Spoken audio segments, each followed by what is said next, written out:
তার প্রতিবাদ আমি ভালো করে আরো বলবো আরো বিস্তারিত।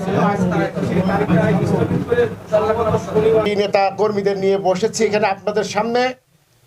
আমরা আজকে এই কর্মসূচির মধ্য দিয়ে আমরা আগামী এক সপ্তাহ আলটিমেটাম দিতে চাচ্ছি।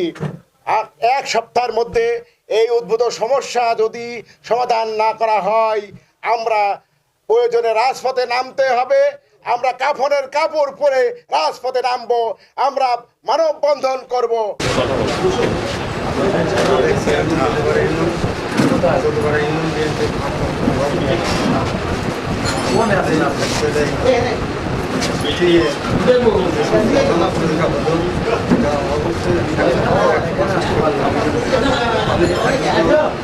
আমি 2019 সালে নাশকতা কেস, আওয়ামী লীগের নাশকতা কেস আমাদের সাথে আমি 12 দিন হাজতে ছিলাম। হাজতে গিয়ে তারপরে আওয়ামী লীগ আমরা যথেষ্ট অত্যাচার করেছে। আমি যখন চেয়ারম্যান ছিলাম তখনও আমার পরিষদে এসে তারা যথেষ্ট অত্যাচার করেছে। আমার আমি কোনো কথা বলতে পারি না।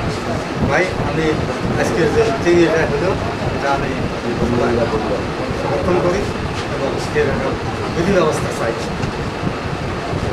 সুনির্দিষ্ট তথ্যপাত্র আছে, সে আওয়ামী লীগ করেছে বিগত 17 বছর।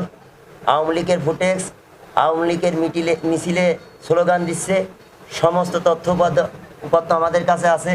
ইতিমধ্যেই জানেন যদুবা ইউনিয়নের আরেকজন সার্চ কমিটির অন্যতম নেতা মোতালেব হোসেন, তিনিও হচ্ছে আওয়ামী লীগ পরিবারের একজন মানুষ এবং তিনি যে আওয়ামী লীগ করেছেন চৌরঙ্গি মহাবিদ্যালয়ের সাবেক, তিনি হচ্ছে যে বিদ্যুৎসাহী সদস্য ছিল এবং আওয়ামী লীগের সাথে তার ফুটেজ সব তথ্যপাত্র আমাদের কাছে আছে। আপনারা চাইলেই আমরা তাদের বিরুদ্ধে, যাদের বিরুদ্ধে সুনির্দিষ্ট আওয়ামী লীগ করে তাদের অভিযোগ করতেছি, অবশ্যই তথ্যপাত্র আপনাদের কাছে প্রেরণ করব।